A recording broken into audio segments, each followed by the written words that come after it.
बिहार में नई सरकार के गठन के बाद मंत्रियों के आवास देने का सिलसिला लगातार जारी है। कल देर रात्रि एक लिस्ट आया और इस लिस्ट में ये दर्शाया गया कि जो मंत्री बने हैं बिहार सरकार के, उनको कौन कौन सा आवास दिया जाएगा। आवास तो अलॉटमेंट हो रहा है, लेकिन झटका लालू परिवार को लग गया। लालू परिवार जो पिछले कई सालों से 10 सर्कुलर रोड में रह रहा था, आप यूं कह ले कि 20 सालों से उस आवास में लालू का पूरा परिवार रह रहा था। और इसके अलावा लालू प्रसाद यादव की जो बेटियां हैं, कई बेटियों के उसमें बचपन बीते हैं। तेज प्रताप यादव की शादी भी वहीं से हुई है और कई ड्रामे उस जो घर है, आवास है, उस आवास पे हुए हैं, राजनीतिक ड्रामे। और अंततः अब लालू प्रसाद यादव, राबड़ी देवी और पूरे लालू परिवार को वो आवास खाली करना पड़ेगा। कई यादें उस आवास से जुड़ी होंगी। कल से ही, जब से ये खबर आई है कि लालू प्रसाद यादव को अपना 10 सर्कुलर रोड वाला आवास खाली करना होगा, आरजेडी के समर्थक काफी इमोशनल पोस्ट लिख रहे हैं। रोहिणी आचार्य ने पोस्ट कर दिया, तेज प्रताप यादव ने पोस्ट कर दिया। तो सवाल ये है कि अब जब आवास वो खाली हो गया, इतना बड़ा आवास, कहाँ पे आवास मिला है?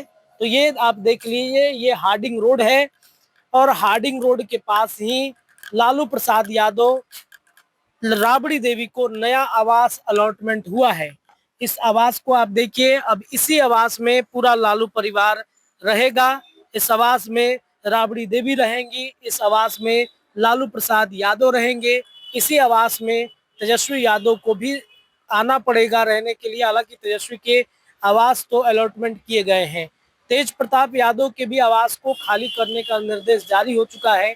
यानी कि पूरी तरीके से कहें तो अभी इस आवास में लालू परिवार रहेगा। जो रोहिणी आचार्य या फिर तमाम जो उनकी बेटियां बार बार आती थी, तो वो कहाँ रहेंगी, इसको लेकर के बार बार सवाल उठ रहे थे। तो अभी उस 10 सर्कुलर रोड से हट करके ये यहाँ पर आएंगे।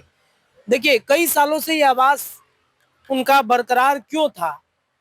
कहा जाता है कि नीतीश कुमार और जो लालू प्रसाद यादव हैं, वो काफी घनिष्ठ मित्र हैं।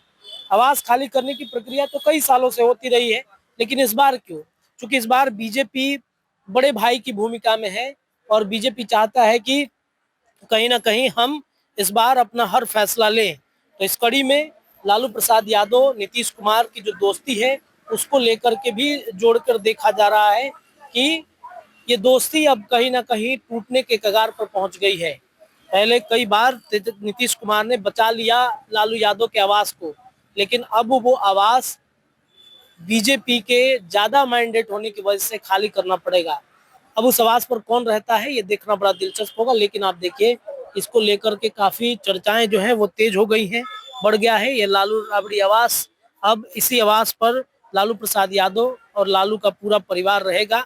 ये हज भवन का रास्ता है, इस रास्ते में कई मंत्रियों के आवास हैं। मनोज टाइगर जो बिहार में नए मंत्रिमंडल में शामिल हुए हैं, उनका आवास है। बिहार सरकार के पूर्व मंत्री हरी सहनी का आवास है। इसके अलावा बगल में हज भवन भी है।